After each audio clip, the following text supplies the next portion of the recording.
નમસ્કાર વિદ્યાર્થી મિત્રો, વિષય વિજ્ઞાનમાં આજે આપણે જે જોવાનું છે તે ગતિ એટલે કે મોશન.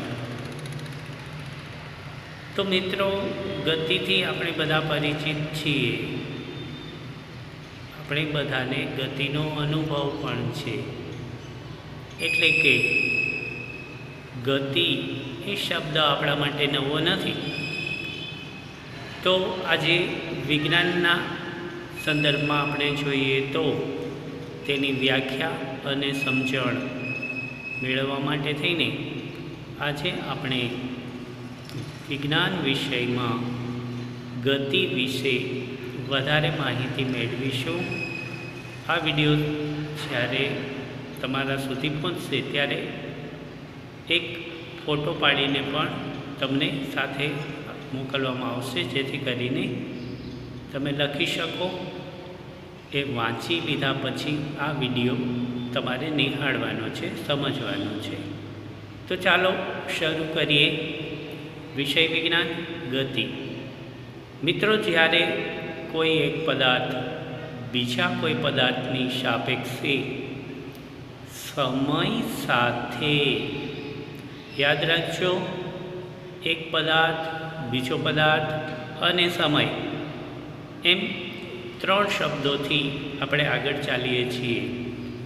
તો ફરીથી જોઈ લઈએ. જ્યારે કોઈ એક પદાર્થ બીજા કોઈ પદાર્થની સાપેક્ષે સમય સાથે પોતાનું સ્થાન બદલે છે, સમય સાથે પોતાનું સ્થાન બદલે છે, ત્યારે તે પદાર્થ બીજા પદાર્થની સાપેક્ષે અથવા તો સાપેક્ષમાં ગતિ કરે છે તેમ કહેવાય. એટલે કે બે પદાર્થો, તેનું સ્થાનનું બદલાવવું અને સાથે સાથે સમય છે એ પણ ધ્યાનમાં લેવાનું છે. તો વ્યાખ્યાની દ્રષ્ટિએ જોઈએ તો વ્યાખ્યાઓ તમને વિજ્ઞાન વિષયમાં શરૂથી મોકલી આપવામાં આવી છે. એ વ્યાખ્યાઓ તમારે પાકી કરવાની છે અને સમજવાની છે. બીજા કોઈ પદાર્થની સાપેક્ષમાં, એવું યાદ રાખજો, ગતિની અંદર એક પદાર્થની સાપેક્ષે સમય સાથે અને સ્થાનનું બદલાવવું, આ ત્રણ બાબતો જોવાની છે. તો પદાર્થ સ્થિર છે કે ગતિમાં છે તેનો આધાર, પદાર્થ સ્થિર છે કે ગતિમાં છે તેનો આધાર પદાર્થનું કયા સ્થળેથી, એટલે કે આપણે કઈ જગ્યાએથી અવલોકન કરીએ છીએ, એટલે કે જોઈએ છીએ, નિહાળીએ છીએ, તેના પર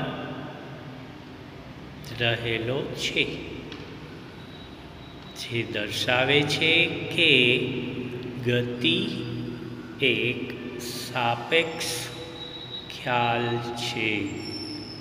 એટલે કોઈની સાથે એને સંકળાવવામાં આવે, કોઈની સાથે એને જોડવામાં આવે. સાપેક્ષ ગતિ એ પરોક્ષ પુરાવાઓથી અનુમાનિત, એમનેમ આપણે એને અનુમાન લગાવી શકતા નથી. દાખલા તરીકે રોજ આપણે સવારે ઉઠીએ છીએ, આપણા દૈનિક કાર્યો પૂરા કરીએ છીએ અને રાત્રે સૂઈ જઈએ છીએ, ત્યાં સુધીમાં આપણને ક્યારેય પૃથ્વીની ગતિનો અથવા તો ઋતુઓમાં બદલાવનો ખ્યાલ આવતો નથી ઝડપથી. એ જ રીતે સૂર્યોદય અને સૂર્યાસ્ત,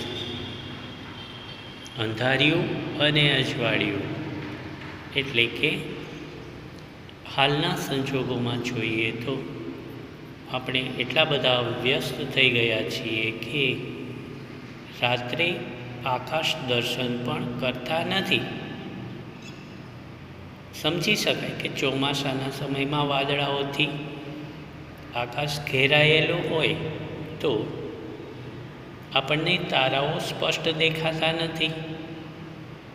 પરંતુ મિત્રો, તમે જોયું હશે કે ખાસ કરીને જ્યારે લાઇટ ન હોય, એટલે કે વીજ પુરવઠામાં કાપ આવેલો હોય, ત્યારે અચાનક રાત્રિના સમયે લાઇટ જતી રહે તો કેટલું સરસ મજાનું આકાશ આપણને જોવા મળે છે.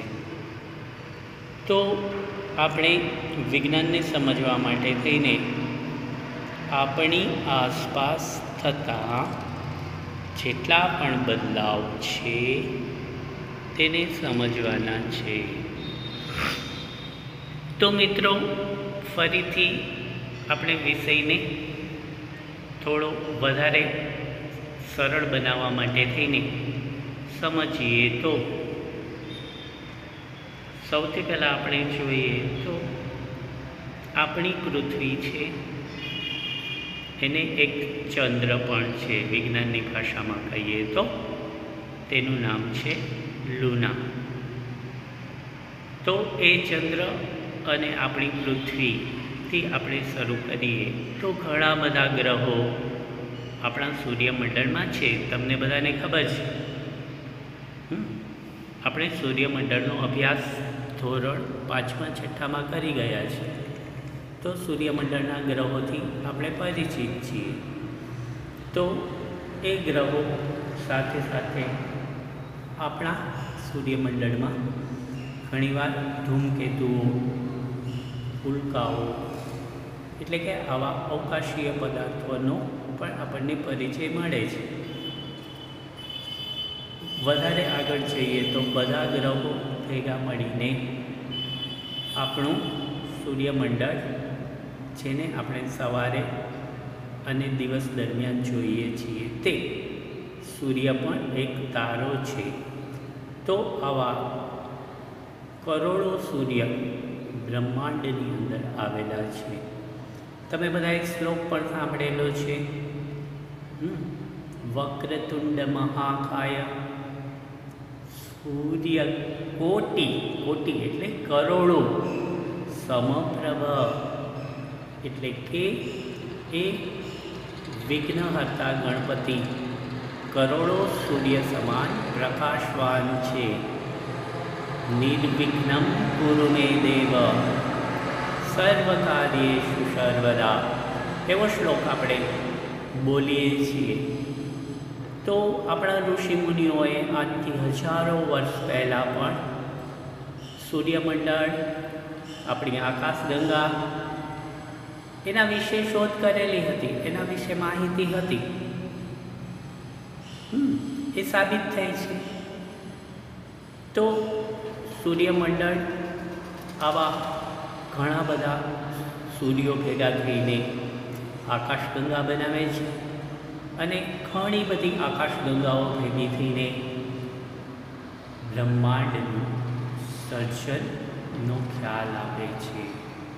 એટલે કે એવું કહેવાય છે હાલના સમય પ્રમાણે કે 10⁻²2 એટલે કે 10ની ઉપર 22 ઘાત લગાડીએ એટલા સૂર્યોની ગણતરી બ્રહ્માંડની અંદર કરવામાં આવે છે. તો મિત્રો, આગળ જોઈએ. આપણે તો આ ફક્ત માહિતી માટે જોવાનું હતું, તમને કંઈ અત્યારે પરીક્ષામાં પૂછવાના નથી. તો સરવાળા જેવી નિશાની અને ગુણાકાર જેવી નિશાની અહીંયા જોવા મળે છે, જે આપણને દિશાઓ અને ખૂણાઓનો ખ્યાલ આપે છે. તો યાદ રાખજો, આપણે ખૂણાઓનો પણ અભ્યાસ કરવાનો છે, દિશાનો પણ અભ્યાસ કરવાનો છે. તો ઈશાન, અગ્નિ, નૈઋત્ય અને વાયવ્ય એ 4 ખૂણાઓ 4 દિશાઓમાં પૂર્વ, પશ્ચિમ, ઉત્તર, દક્ષિણ એ 4 દિશાઓ અંતરિક્ષ અને ઉપર આકાશ અને નીચે પાતાળ કહીએ છીએ તે ઉપર અને નીચે એ બે દિશાઓ અને ખૂણાઓને લઈએ તો આપણે વંદનામાં ગાઈએ છીએ તે ભારત માતા છે એ દશે દિશામાં વ્યાપ્ત છે. આપણે ગાઈએ છીએ તો આપણે જે વસ્તુનો ખ્યાલ મેળવીએ છીએ તે કોઈના કોઈ સાથે જોડાયેલ છે. દાખલા તરીકે નિર્જીવ કોઈ પણ વસ્તુ હોય તે પદાર્થ કાં તો ધાતુ છે, કાં તો અધાતુ છે, અથવા તો અર્ધધાતુ છે. પરંતુ એને સૂક્ષ્મ સ્વરૂપમાં જોઈએ તો એના અણુ કે પરમાણુ છે તેમાં પ્રોટોન, ન્યુટ્રોન અને ઇલેક્ટ્રોન રહેલા હોય છે. એટલે કે જેને આપણે કણનો પણ કણ કહીએ તેવા અણુઓમાં પણ ગતિ રહેલી છે. એટલે કે બ્રહ્માંડથી લઈને નાના એવા અણુ સુધી બધી જ જગ્યાએ ગતિ જોવા મળે છે. યાદ રાખજો, સૂક્ષ્મ સ્વરૂપે પણ ગતિ થાય છે. એટલે કે અંદર કાંઈક ને કાંઈક ગતિમાન રહેલું છે.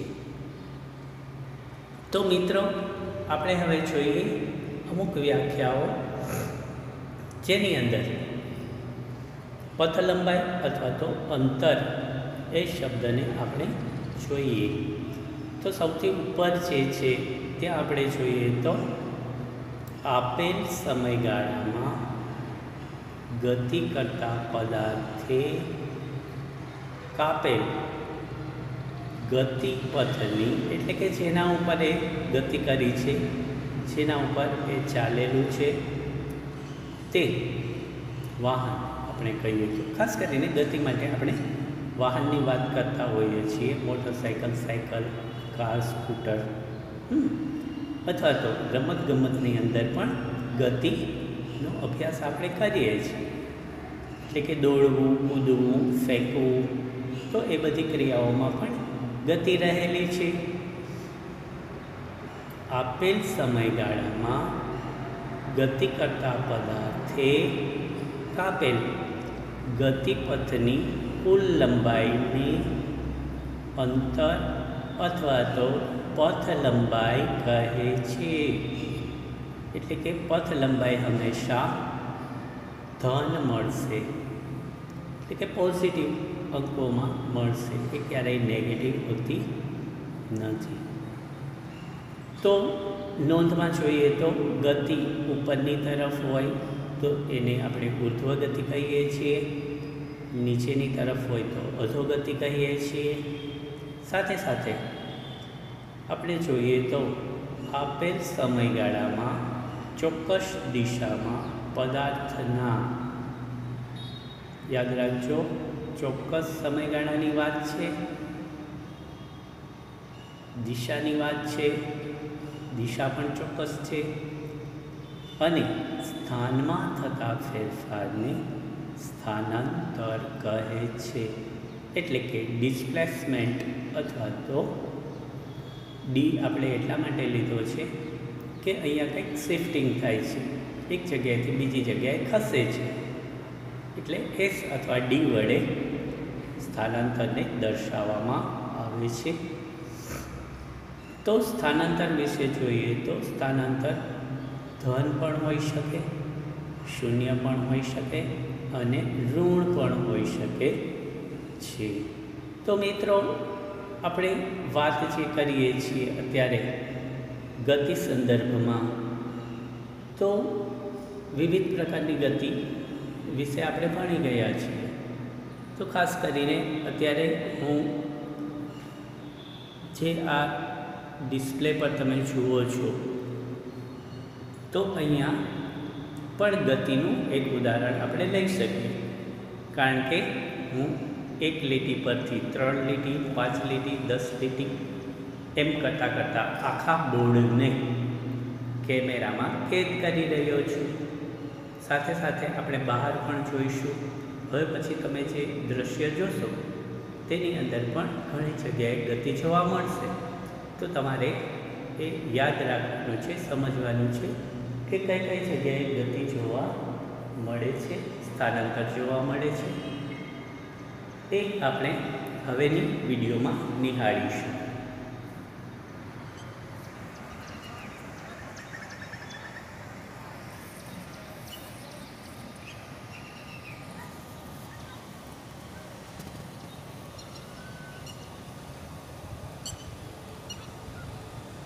તો મિત્રો, અહીંયા તમને જે દ્રશ્યમાં દેખાઈ રહ્યું છે તેમાં જોઈએ તો કોઈ વાહન ચલાવી રહ્યું છે, રસ્તા પર વાહન જઈ રહ્યા છે, પક્ષીઓ ઉડી રહ્યા છે, વૃક્ષો ઝૂલી રહ્યા છે ને. દ્રશ્યમાં તમે જોશો તો ગતિ થતી તમને જોવા મળે છે. અહીંયાથી એક વાહન પસાર થઈ રહ્યું છે પીળા રંગનું રોડ પર બિલ્ડિંગ પાસેથી. તો એ પણ જોવા મળ્યું. પક્ષીઓ આમ તેમ ઉડી રહ્યા છે. તો એ ચોક્કસ એટલે કે સુરેખ ગતિ નથી કરી રહ્યા મિત્રો. એ આડાઅવળા ઉડી રહ્યા છે, ઉપર નીચે ઉડી રહ્યા છે. સાથે સાથે તો જુદા જુદા યંત્રોનો તમને અવાજ આવતો હશે, એટલે કે યંત્રો પણ ગતિ કરી રહ્યા છે. તો દરેકની ગતિ છે એ કંઈક અલગ અલગ પ્રકારની છે. પક્ષીઓની ગતિ હોય, પાણીની અંદર તરતા એવા સજીવો પણ તમે જોયા હશે કે જે પાણીમાં તરી રહ્યા હોય છે. અત્યારે એ દ્રશ્ય જોવા નથી મળતું, પણ અહીંયા આ જે હોજ છે પાણીનો તેમાં પક્ષીઓ તરતા હોય છે. તો નદી, સમુદ્ર, તળાવની અંદર તમે જળચર પ્રાણીઓને તરતા જોયા હશે. આકાશમાં ઉડતા પ્રાણીઓ, પક્ષીઓને તમે જોયા હશે. તો મિત્રો, આપણી આસપાસ જ્યાં પણ ગતિ સંદર્ભે કોઈ ક્રિયા થતી હોય તો એના વિશે આપણે સમજવાનું કે અહીંયા ગતિ કેવા પ્રકારની થાય છે. તો તમે ઘણા પશુઓને લીલોછમ ઘાસ ખાતા જોયા હશે. ગાય હોય, ભેંસ હોય, બકરી હોય, ઘેંટું હોય. તો એ લોકોનું ખોરાક ખાવાની જે ક્રિયા છે, ઘાસ ખાવાની ક્રિયા છે, તો એ ગુજરાતીમાં આપણે એમ કહીએ કે ચરી રહ્યા છે. તો એ સીધી લાઈનમાં નહીં ચાલતા હોય, ક્યારેક આડાઅવળા, ક્યારેક પાછા ચાલતા હોય એવું પણ બને.